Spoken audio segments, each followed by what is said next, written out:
연애를 넘어서 결혼 또한 못하는 경우도 있지만 사실 남 눈치 봐서 결혼한 사람도 있잖아요. 승차감보다 하차감 이런 말도 왜 나오겠습니다. 내가 어떤 차에서 내리냐. 여러분 남 눈치 말고 너 눈치 너무 보고 있어. 지금 이거 이 책 읽으면 뭐하니. 여러분 안녕하세요.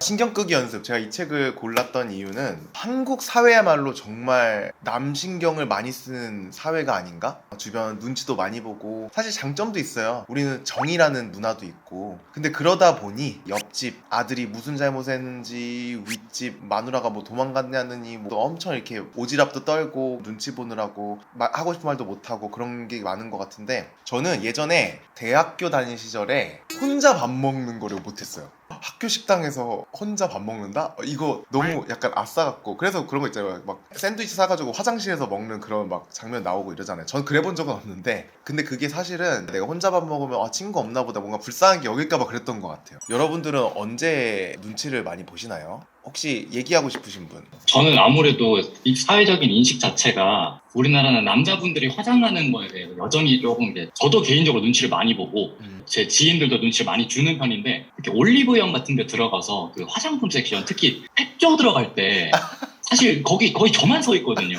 일부러 여자인 친구들 데리고 가서 네. 걔네들 화장품을 이제 보는 척하면서 나 이거 어때? 괜찮아? 이러면서 물어보거나 그런 식으로 좀 친구들을 대동을 해왔는데 네네. 사실 마음은 항상 혼자 가서 이제 언젠가는 나도 올리브영뿐만 아니라 예를 들면 맥이나 자신 있게 저 이런 걸 찾고 있는데 좀 추천해주세요 말을 하고 싶은데 아직까지는 눈치가 살짝 보여요. 하고 싶은 게 되게 많은데 혼자서는 들어가지 못하는 그런 일들이 좀 많았어요. 그 진짜 올리브영도 마찬가지지만 어떤 가게에 들어갔을 때 괜한 시선, 명품관 이런 것도 약간 갤러리아 백화점 1층을 지나갈 때 내 옷차림을 괜히 신경 쓰게 되고 나 오늘 뭐 입었지?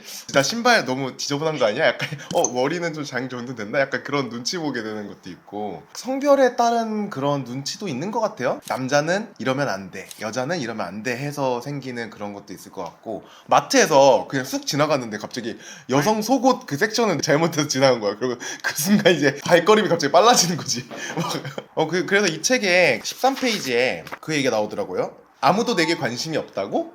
남들이 나를 신경 쓰고 있을 거라는 착각, 스포트라이트 효과라고 얘기를 해요. 그 스포트라이트란 한 사람만 밝게 비추는 조명을 말한다. 우리는 마치 무대 위에 스포트라이트를 받는 것처럼 주위 사람들 속에 혼자 떠있는 느낌을 자주 느낀다. 심리학에서는 이런 마음의 효과를 스포트라이트 효과라고 한다. 하지만 현실적으로 보면 대부분 자기 자신을 걱정하느라 바빠서 다른 사람에게 전혀 신경 쓰지 않는다. 즉 주위 사람들은 나에게 눈꼽만큼도 신경 쓰지 않는 경우가 대부분이다. 맞아.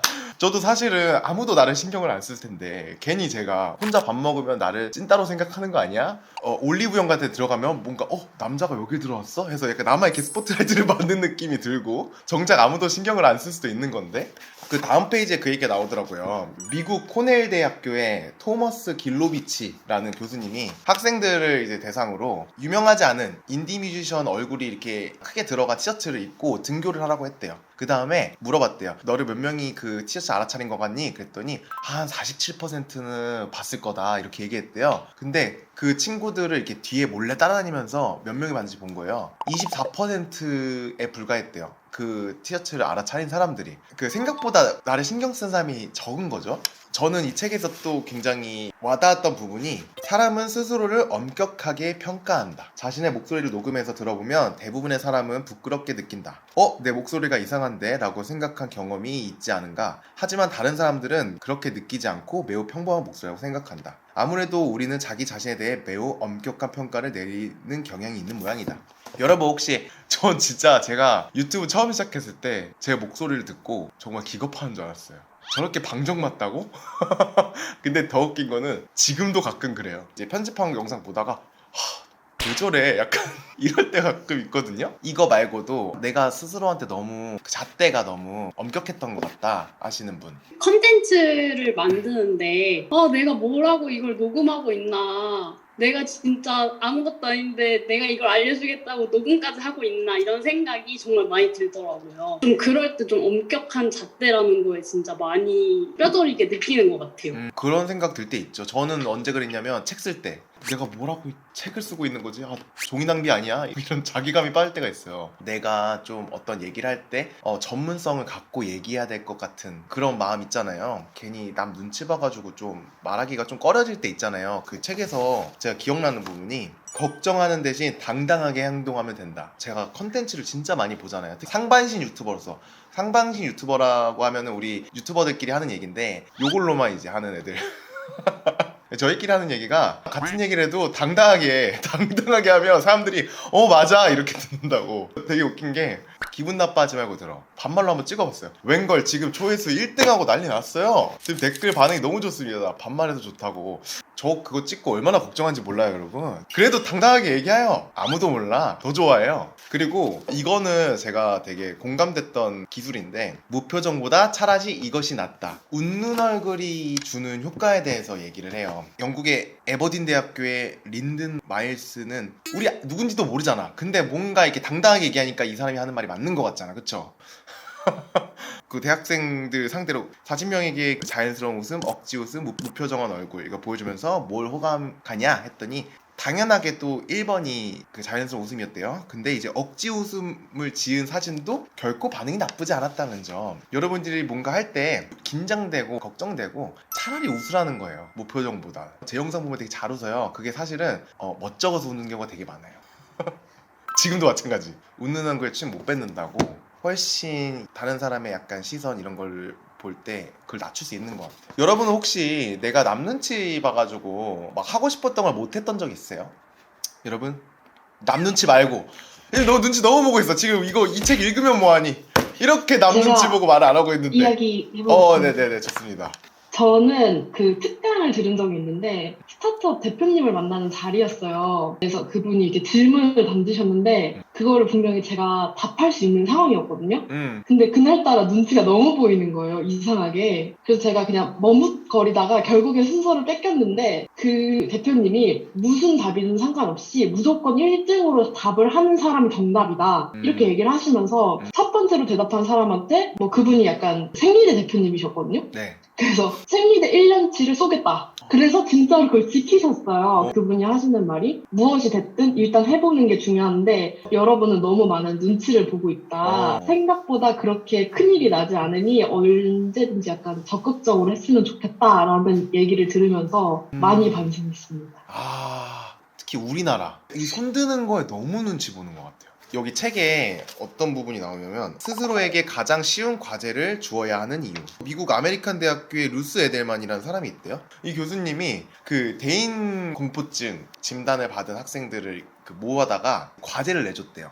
일주일에 5명한테만 지나가는 사람한테 헬로우 이것만 하라고 시킨 거예요. 6개월 뒤에 사람들 앞에서 연설을 시켰대요. 그랬더니 6개월 동안 과제를 열심히 해온 친구들은 연설을 할 때 불안감을 덜 느꼈다고 합니다. 이게 누적의 효과인 것 같아요. 저는 약간 발표하는 걸 좀 잘하는 편이거든요. 진짜 궁금한 게 있어서 바로바로 질문하는 편이었어요. 어릴 때부터. 제가 예전에 초등학교 때 저희 담임선생님이 1년 동안 내가 이거를 잘하겠다라는 걸 하나 적어오래요. 근데 제가 그 중에 하나를 발표라고 했어요. 그래서 제가 한 학기 동안 수업 시간에 매일 발표를 했어요. 내가 수업이 끝나기 전에 무조건 손은 한번 든다. 이제 한 학기가 끝나고 담임선생님이 스스로에게 상을 주는데 그 상 이름을 정하라는 거야. 제가 발표상 이렇게 제가 해서 나 한 학기 동안 발표 진짜 열심히 했다고 그랬던 기억이 있어요. 두려움이 좀 없어진 케이스가 아니었나. 근데 여기서 중요한 거는 그거 같아요. 나에게 아주 쉬운 과제를 주는 거. 미국이야 뭐 산책해서 그냥 눈 마주치면 하이 뭐 이렇게 하지만 한국에서는 이것도 사실 작은 과제는 아니죠. 여러분도 한번 해보세요. 엘리베이터에서 만난 사람한테 인사하기. 너무 눈치 보여. 그 다음 어떡할 거야. 그때 얘기하는 거죠. 제가 신경 끄기 연습이라는 책을 읽었는데요. 이걸 시켜가지고 제가 이거 하고 있습니다. 이렇게 해보실래요 여러분? 저는 그것도 있는 것 같아요. 제가 소셜미디어 퍼스널 브랜딩의 중요성에 대해서 얘기 많이 하지 않습니까? 블로그에 글도 좀 올리고 인스타에도 그냥 올리지 말고 나의 생각을 정리해서 좀 올리고 막 유튜브도 하라고 하잖아요. 나의 온라인 이력서를 만들어라. 근데 사실 많은 사람들이 물론 귀찮아서 안 하지만 눈치를 봐서 안 하기도 합니다. 내가 쓴 글이 너무 부족할 것 같아. 내가 쓴 글을 누가 많이 볼까 봐. 너무 큰 착각 속에 빠지는 거예요. 그럴 때는 내가 뭔가 인사이트 있는 글을 올려야겠다 이런 거를 버리고 그냥 하루에 한 줄만 올려보자. 이 생각도 너무 좋은 것 같아요. 내가 받은 영감의 한 줄. 하루 종일 유튜브 영상 몇 개 보세요, 여러분. 유튜브 솔직히 하루에 1시간 넘게 보잖아요. 그 60분 동안 내가 한 줄을 생각을 못할까? 하나씩 올려보는 거죠. 이용사 봤는데 여기서 누가 이러더라. 끝! 그렇게 쉽게 가지를 내주는 거죠. 그렇게 시작하다 그게 익숙해지면은 한 줄이 두 줄이 되고, 근데 사실 한 줄만 쓰고 싶지 않을 거야. 한 줄 쓰는 순간 이제 한 세네 줄 쓰게 된다고. 그래서 앤드류님은 인스타그램 잘 안 올리시던데요? 이렇게 물어볼 수 있잖아요. 전 옛날에 너무 많이 올렸어요. 요즘은 사람들 피드 더럽히기 싫어서 잘 안 올려요. 저는 이제 보는 눈이 많잖아요, 여러분. 보는 눈이 적을 때 그때 마음껏 올려야 돼요. 그때가 제일 재밌거든요. 저는 뭐 하나 말 잘못하면 큰일 나잖아요. 그러니까 조심하는 거예요. 진짜 가볍게 인스타그램에 마구마구 올려보는 거, 작게 시작하면 되게 좋은 것 같아요. 여러분은 또 그 뭔가를 할 때 눈치 보여서 힘든 점이 또 있으실까요? 저는 좀 거절할 때 눈치 보이는 편인데 제가 원래 대학교 때부터 거절을 잘 못했거든요. 친구한테 연락이 오는 거예요. 너 밥 먹었어? 이렇게. 그래서 제가 밥을 먹었는데 안 먹었다고 얘기하고 점심을 2번씩 먹고 그랬거든요. 그걸 거절을 못해서. 근데 그게 회사까지 이어져서 제가 다른 분들의 일은 되게 많이 도와주는데 네. 제 일은 하나도 부탁을 못 하겠는 거예요. 그러니까 그분도 일이 있는데 거절을 못 할까봐. 그래서 좀 많이 힘들었던 경험이 있어요. 좀 좋은 사람이 되고 싶은 것 같아요, 남자. 저도 그런 경우 있죠. 부탁을 받고 그럴 때는 저도 이거를 어떻게 좋게 거절해야 되냐 항상 신경이 쓰여요. 저도 뭔가 이 사람의 마음을 아니까 제가 그거에 이제 상처 주기 싫으니까. 근데 그럴 때일수록 내가 솔직한 게 제일 좋은 것 같아요. 반대로 생각해보면 밥 먹었어? 했는데 밥 안 먹었어 하고 나랑 같이 먹었는데 얘가 깨작깨작 먹었어. 너 밥 안 먹었다 안 배고파? 했대. 나 사실 아까 먹었는데 너가 그래서 그리고 그럼 얼마나 내가 미안할 거야. 그쵸? 오히려 솔직하게 얘기하는 게 좋을 것 같고, 저는 거절할 때 가장 좋은 방법은 시간을 두는 것 같아요. 제가 내일 연락드려도 될까요? 저희 팀원들이랑 얘기해보고 전달드려도 될까요? 제가 이따가 들어가서 연락해도 될까요? 이런 식으로 약간 나에게 생각할 시간을 주는 거죠. 뭔가 부탁을 거절하기 힘들 때 그 시간을 주는 거, 내가 생각할 수 있는. 다정한 것과 눈치 보는 것은 다르다는 것을 기억하자. 눈치 보는 사람이 아닌 다정한 사람이 되셨으면 좋겠어요 라고 하시네요. 좋습니다. 눈치 보는 거 하면은 저는 또 생각이 나는 게 사람 사귈 때가 되게 큰 것 같아요. 소개팅을 하거나 썸을 타거나 한다는 거에 이 사람이 다 마음에 들어. 근데 주변 사람들이 봤을 때는 좀 키가 작아, 못생겼어, 살집이 있어, 직장이 애매해, 뭐 이런 것들 때문에 앞에 있는 사람한테 집중을 못하게 되는 것 같은 기분을 되게 많이 느꼈었거든요. 이게 나한테도 되게 좋은 사람을 제대로 사귀지 못한다는 단점이 있지만 상대방한테 되게 신뢰가 되고 상처가 되는 순간일 거잖아요. 눈치를 보는 게 항상 나의 손해만이 아니라 남에게도 상처가 되는 일일 수 있다는 거를 생각을 하게 되는 것 같아요. 맞아요. 특히나 그러니까 잘 보이기 위해서 사는 사람도 되게 많은 것 같아요. 남 신경 써가지고 잘못 선택을 하는 경우도 되게 많고, 연애를 넘어서 결혼 또한 남 눈치 때문에 하게 되는 경우도 있고, 남 눈치 때문에 못 하게 되는 경우도 있고. 그러니까 못 하는 경우도 있지만 사실 남 눈치 봐서 결혼한 사람도 있잖아요. 이 나이 때 해야 되는데 이 정도 조건이 돼야 해서 찾아가서 하는 경우도 있고. 근데 학교도 그렇죠, 뭐 직장도 그렇죠, 뭐 내가 입는 옷도 그렇죠. 눈치 봐서 내가 비싼 옷 입어야 될 것 같고, 승차감보다 하차감, 이런 말도 왜 나오겠습니다. 사실 나 주변을 신경 써서 그런 거잖아요. 내가 어떤 차에서 내리냐, 그런 것들 때문에 우리가 얼마나 소중한 것들을 잊고 사는가를 좀 생각해보는 시간을 가졌으면 좋겠어요. 그런 걱정하느라 놓치는 시간들, 혹은 사람들, 혹은 기회들, 혹은 내 감정들, 에너지, 이 남 신경 쓰느라고 잃는 것들이 너무 많잖아요. 신경을 끄는 연습이 필요한 것 같아요. 이거를 본다고 우리가 딱 내일부터 나는 다른 사람의 시선으로부터 자유로운 사람이야 라고 살 수는 없잖아요. 이런 것 때문에 어떤 거를 잃고 살아가는지를 내가 깨닫고, 그거를 위해서 나는 어떤 연습이 필요한지. 여기 많잖아요, 예시가. 이 중에 나에게 필요한 거는 뭔지를 해서 내가 연습해보는 거 너무 좋은 것 같아요. 그래야 우리가 그 놓치고 있었던 이런 것들을 다시 내 삶에 채우는 시간을 가질 수 있는 것 같아요. 이런 연습들을 통해서 남 눈치 안 보고 그린집 북클럽 할 때도 손 들고 좀 얘기도 좀 참여도 좀 하고 지금 눈치 주는 거예요.